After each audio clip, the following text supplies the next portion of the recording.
Listen up, corporate types. It's me, Billy Idol. You might use Workday's responsible AI to future-proof your business. That doesn't make you rock stars. When have rock stars ever been responsible? Be a finance and HR rockstar with Workday. To everyone else, this is a desk. But to you, it's a launch pad. Your starting block. This ain't a desk. This is opportunity. Switch to Boost Mobile and get the Coach Prime Moto G 5G on us at your local Boost retailer. Moto G 5G on us when you switch with ID verification and new Unlimited Plus or Unlimited Premium plan activation. Taxes extra. All prices, fees, features, functionality, and offers are subject to change without notice. See participating dealers for details. Tous les dimanches à 17h30, vous nous retrouvez dans le fauteuil sur twitch.tv/tdactu, une émission qui vous est présentée par unibet.fr, notre partenaire pour les paris en ligne sur la NFL. Et tout de suite, voici un extrait de la dernière émission.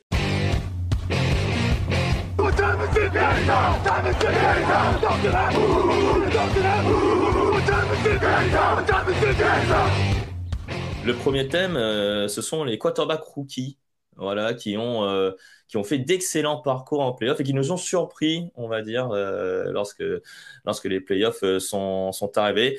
Pourquoi on va faire ce thème? Parce que on a quelqu'un là qui est quarterback rookie du côté des Commanders et qui fait une excellente saison. C'est Jayden Daniels.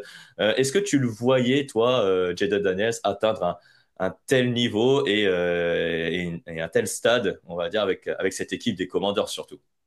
Bah évidemment non, on peut pas dire que qui que ce soit s'attendait à revoir Jayden Daniels aujourd'hui à un match du Super Bowl dès sa première saison. Non, évidemment. Mais c'est sûr que c'est rafraîchissant, c'est un joueur spectaculaire, ça fait du bien à la ligue, ça fait du bien à tout le monde. En plus dans une équipe que peu de monde avait vu jouer les premiers rôles sur une saison au final. Washington, ça fait très très longtemps qu'on les a pas vus à ce niveau-là. Donc voilà, un coup de frais et puis et du changement, ça fait toujours du bien dans cette ligue. Je vois qu'il y a des gens dans le chat qui veulent t'entendre sur les quarterbacks rookies. Justement, le premier, c'est pour ça que Victor R, je pense que c'est Victor de la rédaction, voilà, nous dit le coude.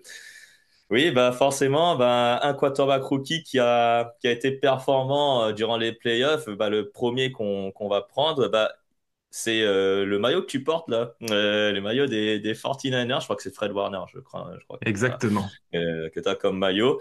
C'est Brock Purdy, donc, le quarterback des 49ers aujourd'hui, encore.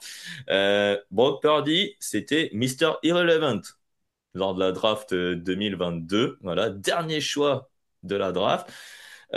Alors, j'ai une anecdote pour toi, Kelly. Je ne sais pas si tu l'avais déjà entendu, mais c'est Kyle Shanahan qui l'avait dit à son président: je veux bien m'investir dans le développement de Trey Lance, mais Brock va terminer par être le meilleur quarterback de notre effectif. Je ne sais pas si tu t'en souviens, je pense que tu t'en souviens à mon avis.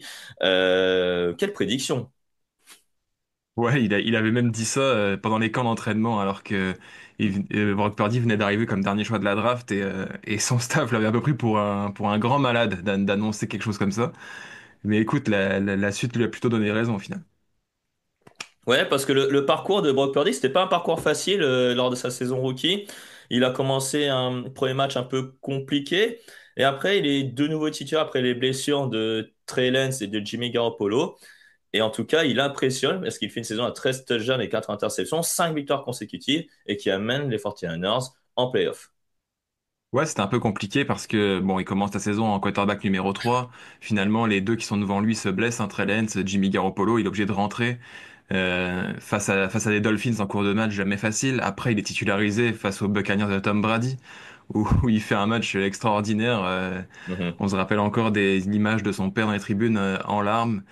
Et il a sorti une saison vraiment magnifique jusqu'à finalement ses playoffs. Ouais, et donc en playoff, Kevin, donc le premier tour le tour de wild card, il affronte un rival de division, les Seattle Seahawks, 41-23, 18 sur 30, 332 yards et 4 touchdowns, dont 3 à la passe. Le plus de touchdowns lancés pour un quarterback rookie dans un match de playoff. Et là, on se disait à ce moment-là, ça y est, les 49ers ont trouvé enfin un quarterback de franchise, alors que ça faisait depuis de nombreuses années qu'on était en train de chercher des réponses à ce poste entre Jimmy Garoppolo, tu le disais, et Trey Lance, qui n'étaient finalement pas les solutions. Ouais, c'était vraiment surprenant ce match parce que on est habitué avec Shanahan et Garoppolo à voir un quarterback qui lance finalement très peu, beaucoup de jeux au sol. On s'était dit bon, Brock Purdy, quarterback rookie, ça va être à peu près le même système de jeu et finalement il a laissé son jeune quarterback lancer et plus de 300 yards, 3 touchdowns contre des Seahawks qui avaient fait beaucoup de misère les années précédentes aux 49ers en playoff comme en saison régulière. Donc ouais, très très beau début et ça donnait envie de voir la suite. Et le quarterback, après, Tom Brady, parmi les mal classés, j'ai envie de dire, le plus bas choix de draft, a gagné un Ah, match de playoff. Et ça, c'est impressionnant. Après, donc, en Divisional Round, il affronte les Cowboys de Dallas. Alors, la victoire n'est pas très impressionnante, hein, 19-12. Mais il a fait un match plutôt correct. Et on a vu qu'il pouvait aussi être, on va dire, un peu un game manager à ce niveau-là. En tout cas, il a respecté le plan qu'avait concocté Kyle Shanahan. ouais, parce qu'il était vraiment sous pression en ce moment-là. Et voilà, on me rappelle un quarterback rookie, dernier choix de la draft. Tu dois affronter les Cowboys pour aller sur une finale de conférence potentielle. Voilà, jamais facile, surtout il est le quarterback d'une équipe qui avait beaucoup de matériel et qu'on attendait évidemment au moins au tour suivant. Et bon, c'est pas le match de l'année évidemment, mais il a assumé son rôle et il a permis au moins à son équipe de l'emporter encore une fois. Et puis malheureusement, il y a cette finale de conférence. Alors c'est sa première finale de conférence et là on se disait déjà oui, les 49ers, ça y est, c'est une belle surprise, ils vont championner. Mais ils affrontent quand même des Eagles qui étaient redoutables. Cette année-là. Ils avaient Jalen Hurts qui était en train de faire une saison incroyable également, proche du titre de MVP, hein, il me semble. Voilà, c'est ça. Et malheureusement, lors de la première mi-temps, ben, il se blesse au coude. C'est pour ça qu'on a dans le chat le coup de coude. Alors, effectivement, oui, il se blesse au coude, mais il a montré aussi une certaine forme de résilience et une forme de détermination à revenir sur le terrain. George Kittle, notamment, l'adoube durant sa saison rookie. Il est soutenu par ses coéquipiers de la ligne offensive qui font l'effort. Malheureusement, la blessure était plus forte que lui. Ouais, c'était impossible de jouer honnêtement, mais voilà, il y avait une situation un peu particulière à San Francisco à ce moment-là, puisque Trey Lance était évidemment blessé, Jimmy Garoppolo l'était aussi, même si bon, il y a eu des histoires de vestiaire qui disaient que Jimmy Garoppolo aurait pu être là, mais qu'il a lui-même décidé de se mettre de Ouais. côté et qu'il se sentait pas assez Mm. prêt. Bon, on sait qu'il visait aussi un contrat dans une autre équipe l'année suivante. Il a peut-être pas Les envie de se Raiders. blesser. Bref, il y a des grosses histoires autour de ce cas-là, mais le fait est qu'il y avait que Brock Purdy ou l'anonyme Josh Johnson, le gars qui fait à peu près toutes les franchises de la ligue. Bon. Ils ont essayé de forcer sur Purdy, ils ont tout tenté, malheureusement, ils ont été obligés de laisser Josh Johnson avec la suite que l'on sait. Mais oui, Mm. Brock Purdy pouvait juste rien faire. Après 4 passes sortir comme ça avec une telle blessure, c'était impossible. Et il me semble dans le match, il y avait Deebo Samuel qui a essayé un peu de jouer le quarterback, il me semble C'est vrai. quelques jeux, c'est ça. Et après, il y avait d'autres qui essayaient d'être le premier à recevoir le ballon. Mais on a beaucoup couru et dans cette rencontre, ils pouvaient rien faire. Effectivement, les 49ers, si t'as pas de quarterback, tu peux pas lutter, plutôt, on va dire, pour aller au Super Bowl. Non, et puis tu l'as très bien dit, c'était les deux meilleures équipes de la NFC face à face, c'était la finale rêvée. Voilà, Mm. c'est pas n'importe qui, c'est pas une équipe contre qui tu peux gagner si t'as pas un quarterback au top niveau.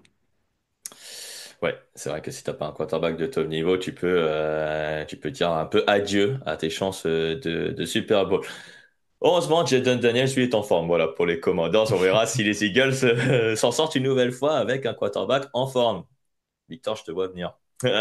Donc, tu peux réagir si tu veux. Euh, voilà, on a fait le cas de Brock Purdy, un quarterback rookie qui a finalement été révélé sur le tard et qui a fait après une saison finalement incroyable.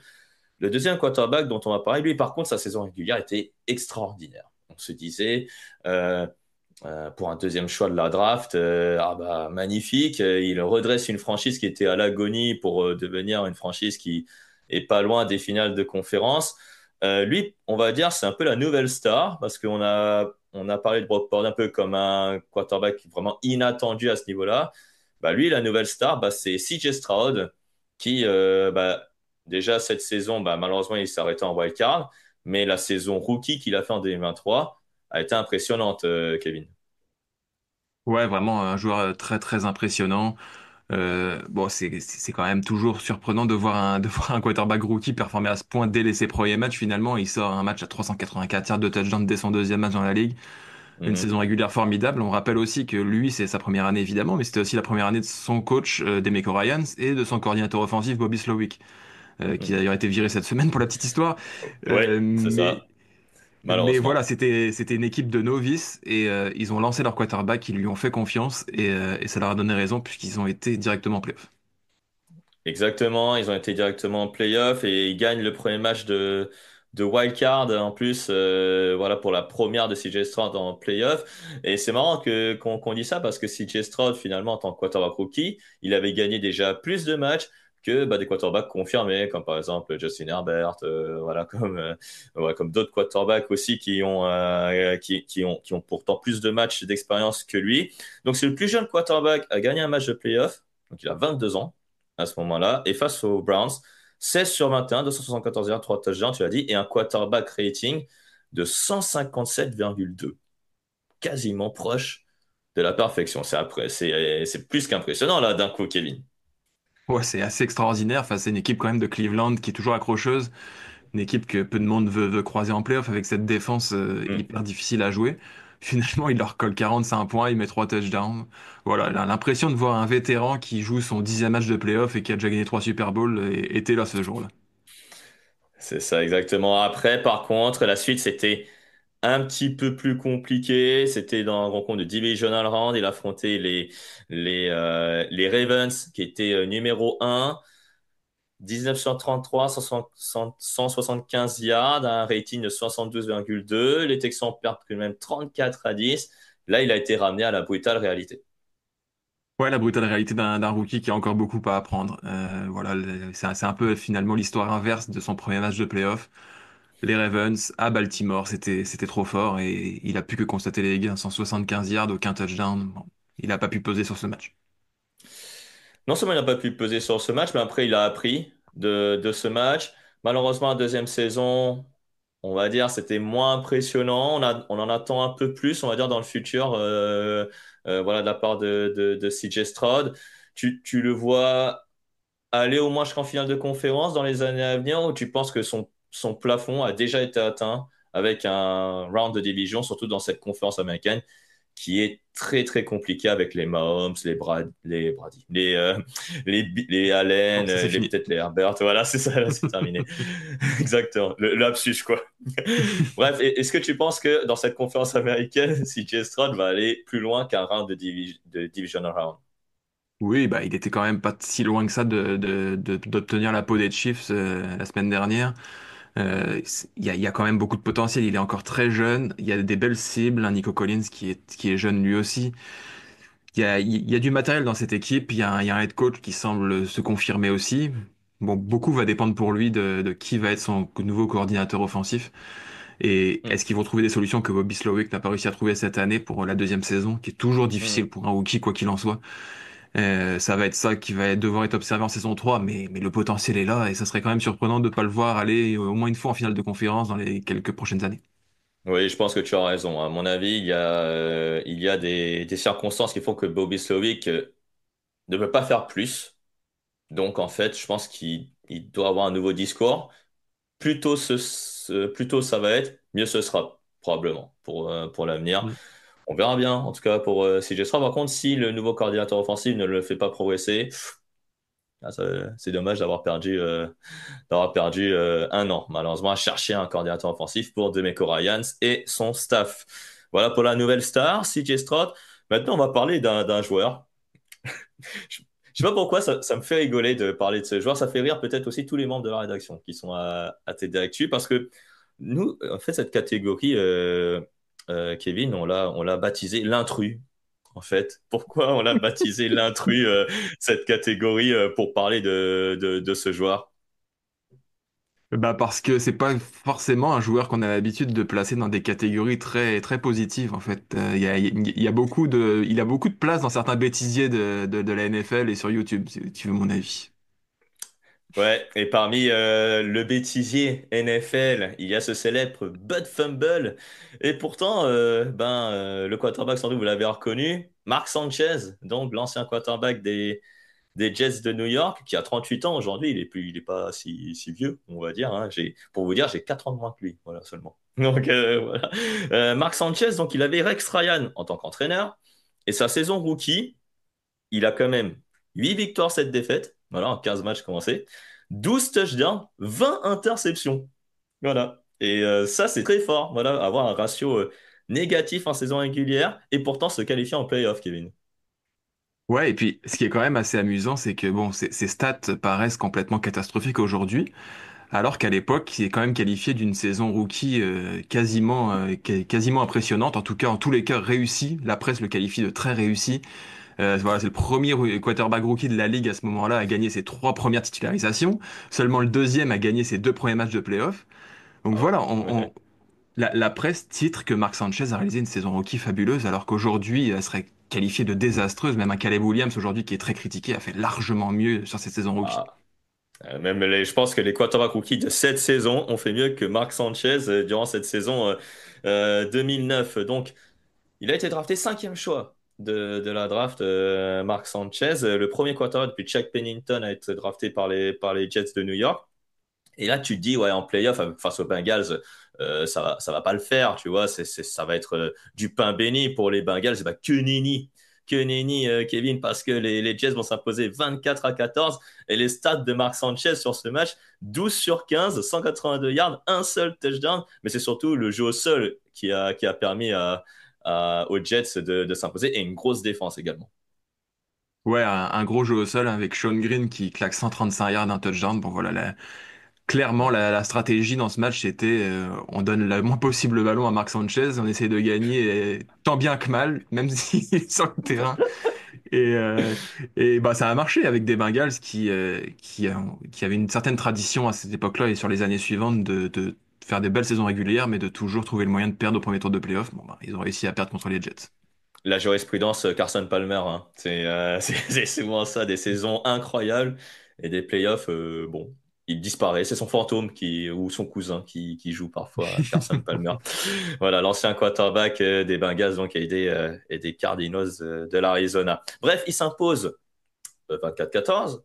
Et là, ils vont affronter les San Diego Chargers, qui a aussi, normalement, sur le papier, un meilleur quarterback avec Philip Rivers. Et pourtant, comme dans toute rencontre de division, par exemple, on l'a vu la semaine dernière entre les Bills et les Ravens, c'est celui qui fait le moins d'erreurs qui va l'emporter. En l'occurrence, les Jets qui ont fait le moins d'erreurs, alors que pourtant, Mark Sanchez rend une fiche de 12 sur 23, 100 yards seulement, un touchdown, une interception. C'est incroyable, là. Et c'est quand même assez extraordinaire de voir un quarterback passer les tours de playoff comme ça sans jamais faire grand-chose en soi.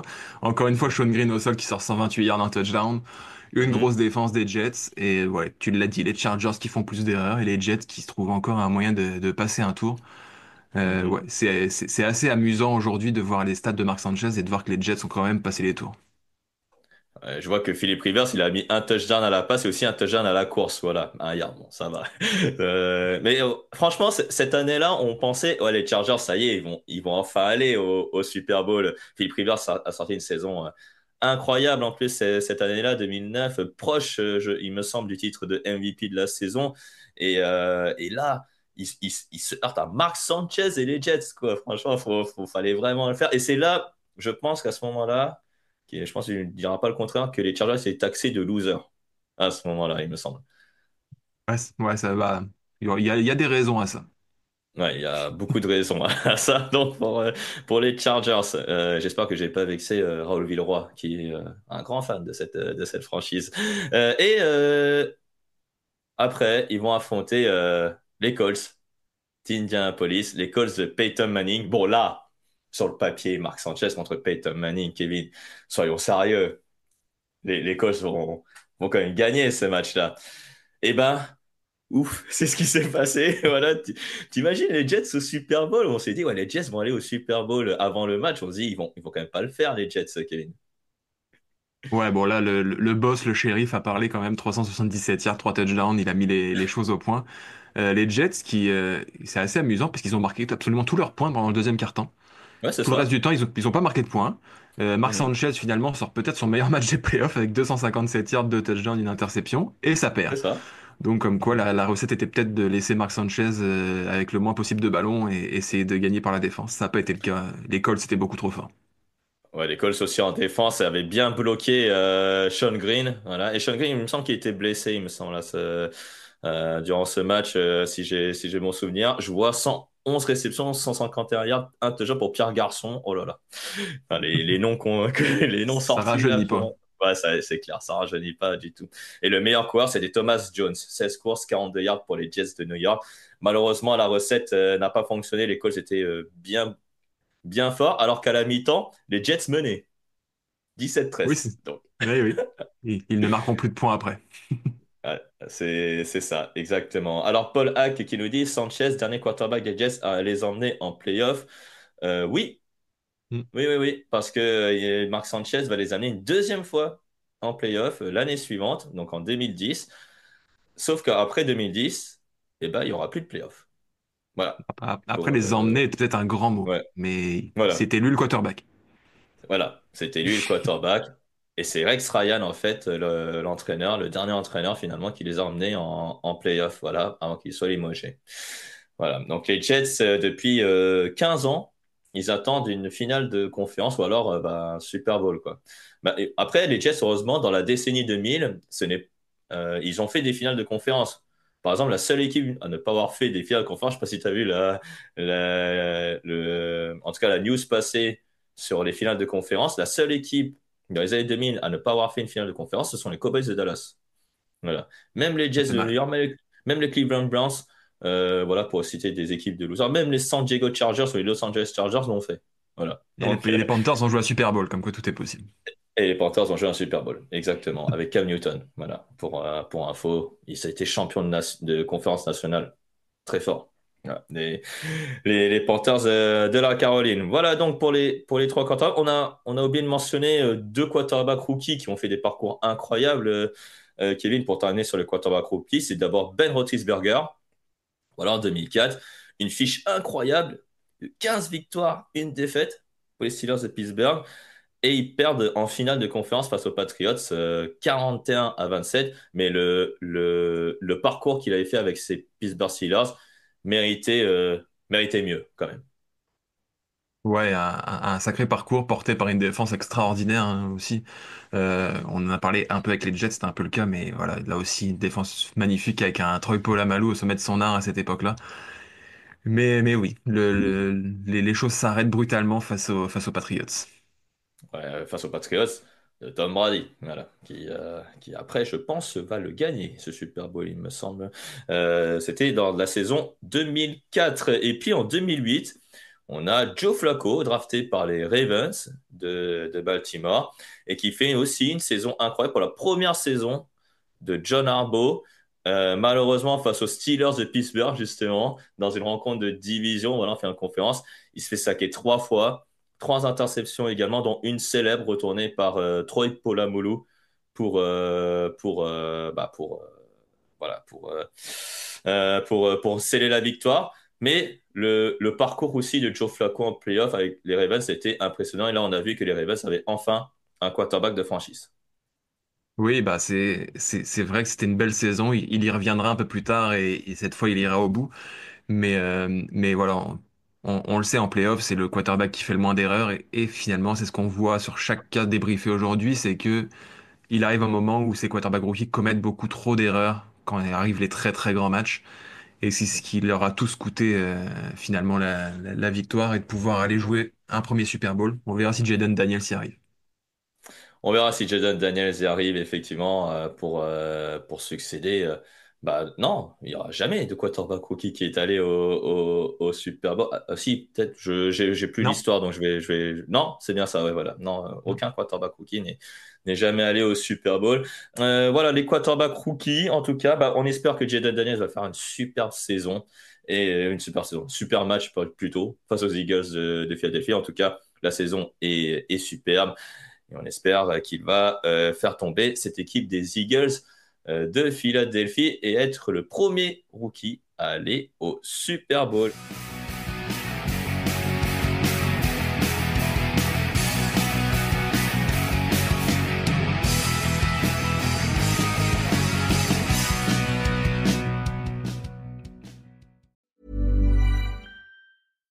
Hey corporate types, Billy Idol here. Just because you use Workday to drive long-term success, it doesn't make you a rock star. Rock stars drive fast cars, not business operations.